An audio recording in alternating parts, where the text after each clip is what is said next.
Ryan Osborne here with WFAA, talking with Jaden Oberkrom, former TCU kicker, All-American, first team All Big 12, one of the all-time leading scorers in that program. We're talking about kicking today, specifically Brandon Aubrey with the Dallas Cowboys. He's really kind of extended out and showed like his range and how consistent he's been, but really across the board, kickers are more and more getting into that upper 50s into the 60s range a lot more than we've seen. Jaden, you're a kicking coach full time. You've worked with a lot of guys coming up through the college ranks and then into the professional ranks. Just right off the top, what have you seen in the current landscape of kicking, specifically with field goals and guys that are really kind of extending that distance out and really adding to that range? What do you kind of see out there right now as far as what guys are doing and kind of where kicking's going? Yeah. So, I mean, just like all sports, everything's getting better and longer, and guys are getting bigger and stronger, and the techniques are perfecting. And man, a lot of that's done through technology these days.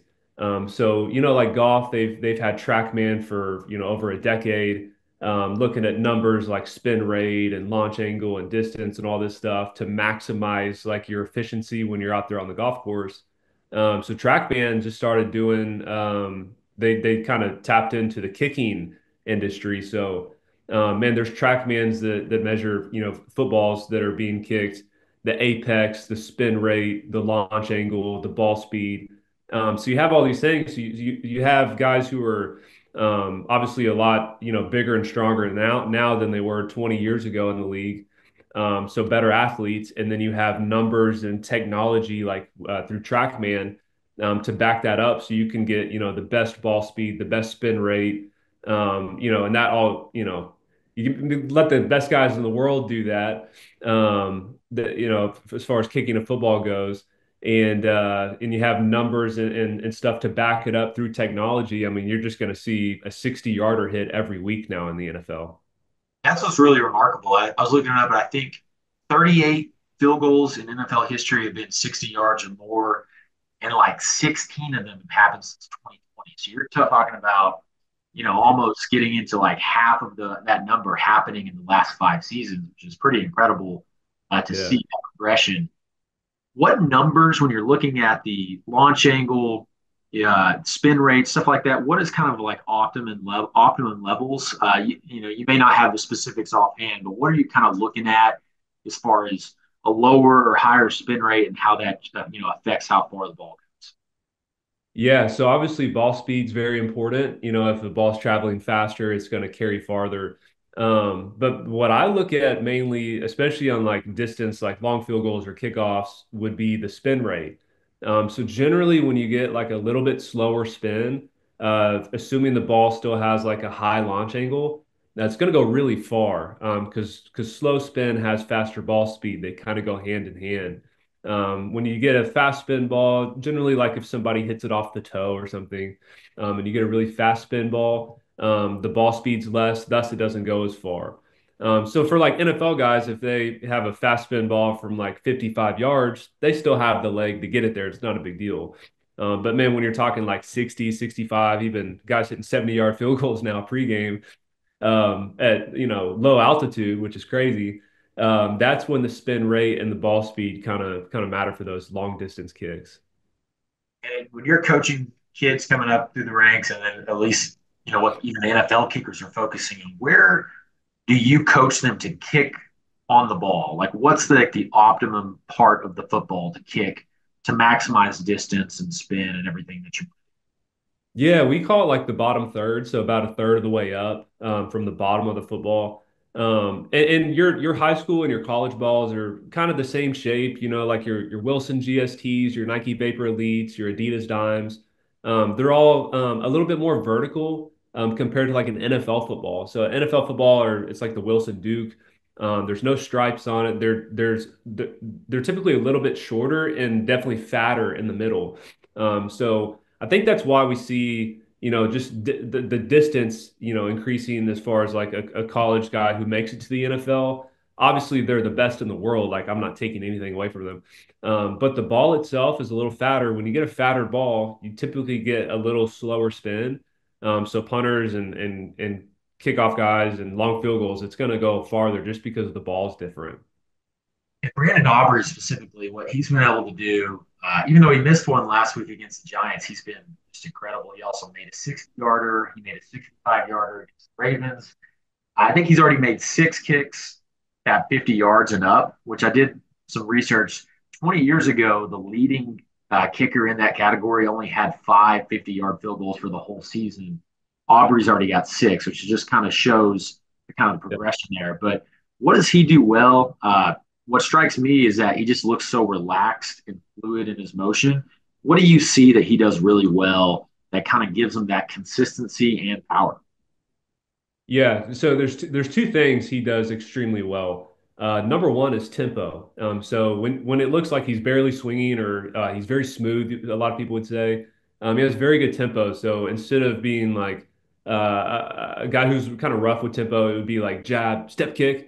He's very jab, step, kick. When you have smooth tempo, your miss hits are gonna, have a tighter grouping, essentially, like a smaller dispersion. Um, Smooth tempo, less can go wrong. Bad tempo, a lot more can go wrong. So he's optimizing his miss hits, basically getting rid of miss hits. And then the second thing he does well is man, if you just watch his upper body, his helmet, his head, like his even his number on his jersey, on his approach, it doesn't move. His upper body is extremely still. And something I tell my guys all the time, the more you move your upper body, the bigger your miss hits, the less you move your upper body, the smaller the miss hits. So, man, it's really for him, he's got such a big leg and so much talent as far as just like the soccer background and he's just gifted. You mix that with really smooth tempo and a very still upper body, your miss hits are going to be, instead of 50, 60%, they're going to be like 10, 20%. So he's just maximizing, everything he has and just letting his talent shine. Yeah, and you mentioned his background as a soccer player, but he's also got the story of he was working for a software company not too long ago, then was in the USFL, and then popped up in the NFL. Does that kind of show just the fine line between guys who are really, really good and guys who actually make it to the league and vice versa? I mean, it's kind of it comes down to a kick or two, I'm sure, when you're talking about making it to that top level.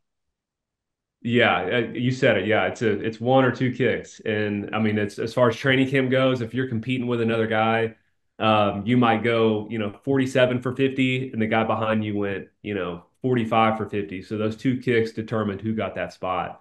So the margins in all sports, but especially in kicking, are very very small.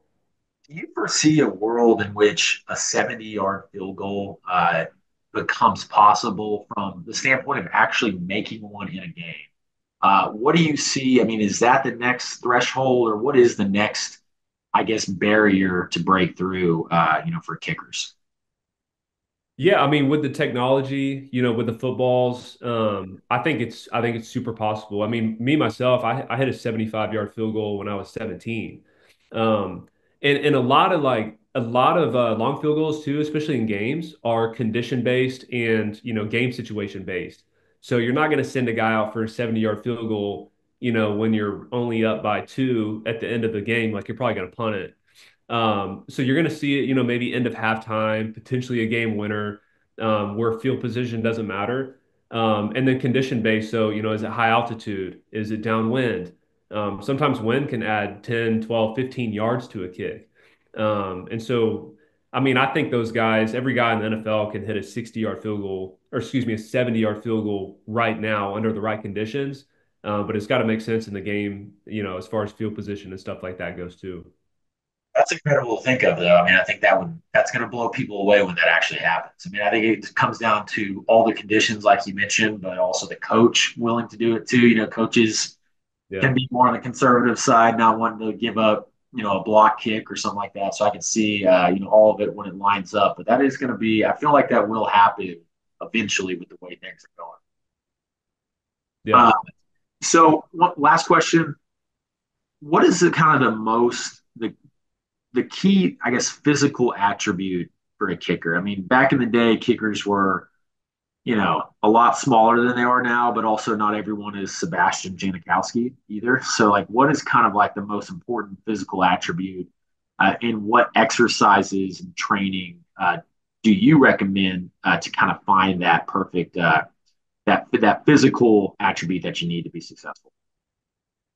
Yeah, yeah, three things. So, man, as far as, working out, a lot of this stuff's, resistance band, hip flexor focus, just putting on good muscle weight too. If you can swing your leg faster through resistance bands, the ball's going to travel faster in response. Number two, you just have like size in general. So you're looking at guys like Harrison Butker who are, 6'4", 6'5", guys who are really big, who have a fast leg. That's a recipe for distance, assuming they can hit it straight like he does.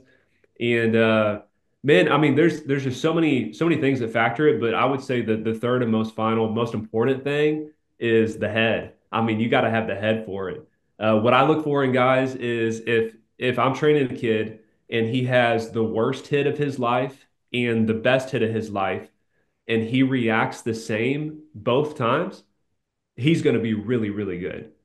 If he's, throwing stuff when he misses a bad one or misses an easy one or really hyped up when he makes a big one, like a roller coaster, I'm like, he's going to be shaky on the field. So I look for those guys who are level-headed, don't really care in a sense about the outcome. And you mix that with guys who are big, who can swing their leg really fast, and then you add, technology and technique and stuff to it. A 70 yarder is going to be hit in the next couple of years, bro. That's crazy to think about. One quick question on, I guess, conditions. Grass versus turf. How much is that affecting things at the NFL level? I will say, because I mean, the fields are pretty good across the board. But does that affect things one way or the other? Or because I mean, I think Aubrey he hit one against Cleveland that was called back for a penalty, but it was off grass and it was still very far. So how much is that impacting things? Yeah, I mean every guy has their preference. I preferred kicking on grass over turf just because the ball tends to like sit up on it a little bit more, especially if it's like a Bermuda grass or something that's pretty thick compared to turf. But there's not a whole lot. A lot of it's just condition based, like as far as wind and temperature, that kind of thing. If it's against the wind and cold, I mean it's not going to go far. If it's downwind and hot, it's going to go really far. So those are probably the two main things. But grass fields, the ball sits up a little more. You can kind of get away with some mishits, and I always tend to get more height on grass. Um, Not that that matters necessarily for distance, but I just found grass a little bit more forgiving. And then one more question on the numbers. What do y'all know like a typical exit velocity? Or I mean, I don't know how much that matters sometimes, but like what is typical like when it's coming off the foot? What kind of miles per hour are we talking about? Yeah, for field goal, I've only kicked on TrackMan once, but for field goal, I think you're looking at like a 70 to like 75, like mid 70s mile per hour ball speed. Kickoffs, it's definitely more if you're going out the back, but yeah, field goal 70, 75.